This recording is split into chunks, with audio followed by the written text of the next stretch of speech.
This is how to efficiently blow up on YouTube, all right? No YouTube shorts, no hacks that are gonna magically get you millions of views. These are 3 content strategies that will make your YouTube videos and your channel significantly better. So my first tip is to post often, and this is kind of an advice that gets thrown out a lot, but I feel like people don't really understand why you should post often. And if you don't understand why, it makes the advice kind of useless. So here are the 2 most important reasons for posting often as a small channel. All right, so let's say you have a channel that's like kind of blowing up, all right? The first video, it gets 2K views. Next video, it gets 3K views. Next one gets like 1K, all right? They're pretty small, and then suddenly, boom, 50K views, and then the next one gets 400K views. Hopefully this is readable and incredibly easy to understand. So I feel like there's 2 ways for looking at this channel, all right? And the first way is the most obvious one. It's look at it in terms of views. So if you draw a graph that's like the bottom one is time, that's, and the top one is views. The graph sort of looks like this, all right? They're going, and then boom, boom, they explode in popularity. And that's the way that most people look at channels, but I think that there's actually a way more useful way to look at them. Instead of having views on the y-axis, let's put improvement, which I don't really want to have to completely write out, so I'm just gonna put improve. There we go, you guys know what I mean. Now, if you look at the views graph, it really looks like the creator had some massive realization around here, right? And then boom, their views just exploded. But usually, that's not really the case. Between all these videos, there was improvement, and it's not always easy to see. The views actually go down to this video, but it doesn't matter because they've been improving. So instead of looking like this, the graph really looks like this.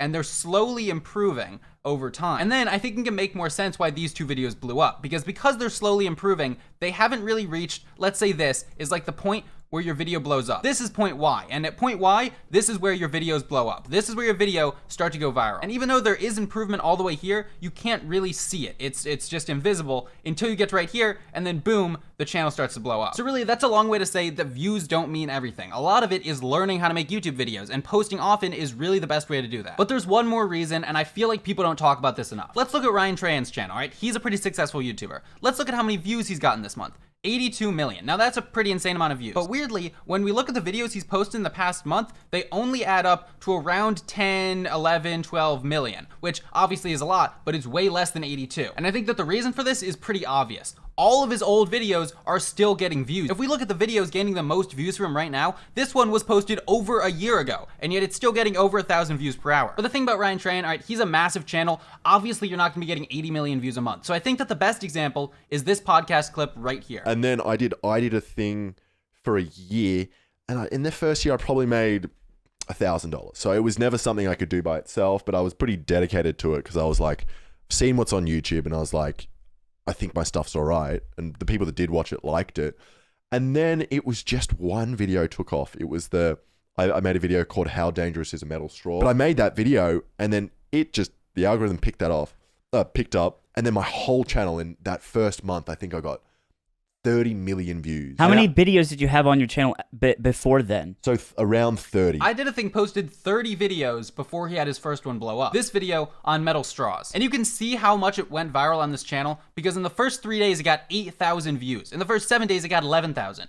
And then the first month, it got 1.6 million. But what's crazy about it isn't this video. A lot of people can have a viral video. It's the fact that he got 30 million views on the channel in the month this video was posted. And the reason for this was because of his backlog. This is his metal straw video, but we go back, there's a lot more videos. And a lot of them are really funny and have good ideas. For example, this throwing book knife trap. It's a pretty good idea, a little insane. And in the first month, it got 5,000 views. Now, it's sitting at 4.5 million. I think a misconception that a lot of YouTubers have is if you post a video and it doesn't do well in the first month, that means it's flopped. You need to do something different. You need to just delete your channel, die. But that's just really not true. Videos that you posted a month ago, 2 months ago, 3 months ago that you thought were dead in the water, that you thought would never get views, all it takes is one viral video and those videos can go straight with it. And looking at a smaller example, this is my friend Forcevet. Now looking at his channel, it looks like he had this video do really well, and then this video did okay, and then this video did really well. That's not what happened at all. This video with 140K views in the first month had around 400. He posted the baby video, and then he posted Minecraft's Greatest Mystery.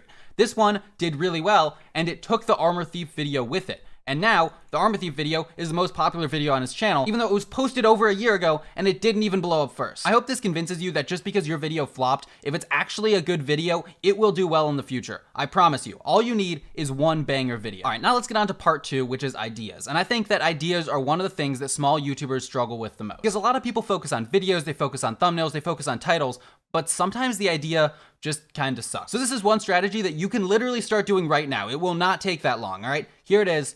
Choose your thumbnails and titles before you actually make the video. If every video is a banger thumbnail and title, then you will have a much larger chance of blowing up. So what makes a good idea? Well, obviously first, it's having a good thumbnail and title. If you can't have a good thumbnail and title for the idea, sometimes you might just need to change the idea or do something a little bit differently, but you really want a good thumbnail and title if your goal is to blow up fast. But the second thing that I like to look for in ideas is something that I don't see a lot of YouTubers talking about. Choose ideas that easily show progression, because a big part of YouTube videos is showing some progression. You want to be somewhere different at point B than you are at point A, or something around those lines. Something has got to keep moving or else people are going to get bored. That's how every single thing ever works. You don't just want to have people walking around in circles for 10 minutes. Now I want to start off with a video that I think is a bad idea for showing progression. It's the time 30 YouTubers tried to kill me. They didn't spot me. Oh no, they saw me! Run! I'm not kidding when I say this. Dozens of professional YouTubers cross-teamed to kill me in an event. Why, you may ask?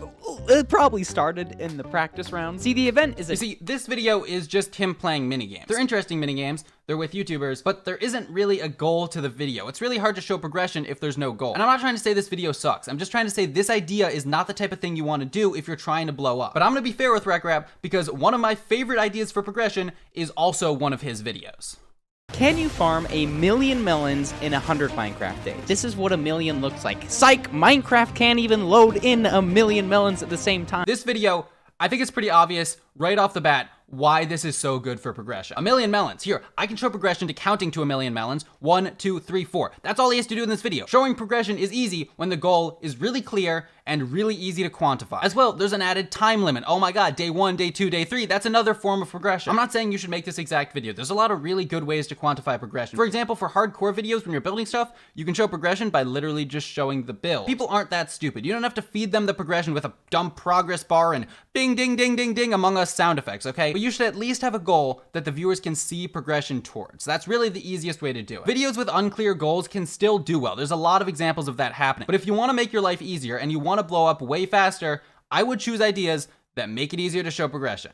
It's just a good strategy to use. But the question is, how do you come up with these banger ideas? And here's my answer. You steal them. But you gotta steal them in a good way, okay? This is a really, really good example of stealing well. Can you farm 1,000,000 bamboo in 24 hours? This is obviously inspired by the RecRap video. But if you go into the video, This is bamboo. And up until this point, bamboo has been pretty lame. So thankfully, when this 120 update comes out, bamboo is gonna have its own wood type. And since it's this is a very different style than the RecRap video. He stole the idea, but he didn't steal anything else. He didn't steal the way RecRap talks, he didn't steal the intro. He made his own jokes, he made his own personality, and that's why I think this video did so well. And if you get mad at him for stealing a video, you're also gonna have to get mad at RecRap, because he stole the idea for the melon video from this dude who farmed melons for 100 days. RecRap even said that he was inspired by this video. There's nothing wrong with taking inspiration, you just gotta do it well. Let's look at some more good examples of stealing, okay? This is a video that I really enjoyed by a YouTuber called Dragoon. It's the cookie clicker experience. He basically goes through and plays cookie clicker. It's pretty simple. It's a simple idea, but it's a really good video and it's done super well for his channel. Did you guys notice anything about this? It's a very similar title to this video by Technoblade, the Hypixel Skyblock experience. Nothing else is stolen, but he took the idea of this video, which is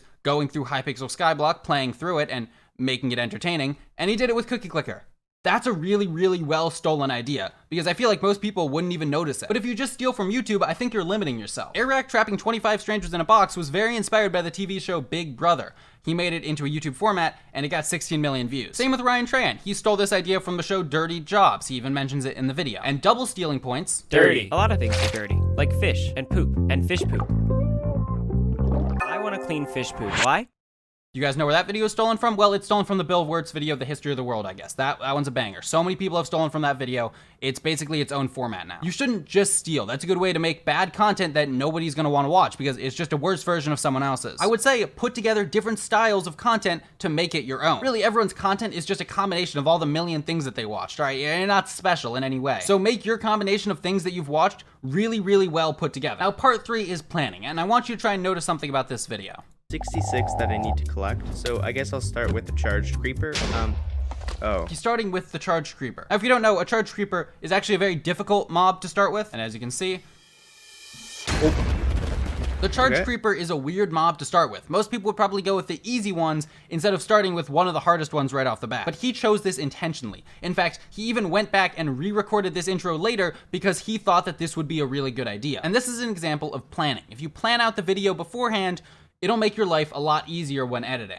I don't think Sandiction did well enough because he had to re-record this in a creative world, but It just shows that you should. I think another really good example of this is Ryan Trahan's penny challenge. All of these thumbnails that you see, he took before he went on the challenge. They're all really professional and well made. Well, why did he do this instead of just taking them when he was on the road? Well, obviously first, thumbnail and titles are important. You'd want them to be really good if you're making a series that's gonna take a month of your life. But a lot of these thumbnails are kind of specific, collecting cans in the sand, cleaning windows, getting a McDonald's coffee. And that's because he planned a lot of his strategies out before the trip. You can see that in the thumbnails. Now, of course, this doesn't mean that anything's staged, but it means that he planned out strategies to use that he thought would be entertaining and make a good thumbnail and idea for the video. And instead of just bumbling around and not really knowing what he's doing, he has actual strategies that he uses to complete his challenge. I would say always try and think about how you're gonna format your video before you even hit the record button. A lot of issues that you have in the editing process or not really knowing where you're going can be solved by just doing some planning before you record. And of course, the plans can always change, but with good planning, you can fix the problems before they even happen. Sometimes you'll be planning out a video and you'll say, okay, I don't really think this is gonna work. So you can change the video up, make it better, change the idea so it actually works as a video instead of doing all the recording first and then realizing that it kind of sucks and you either need to scrap it or redo it. I hope this video was useful. I hope you enjoyed. Good luck with your YouTube videos. See you guys later.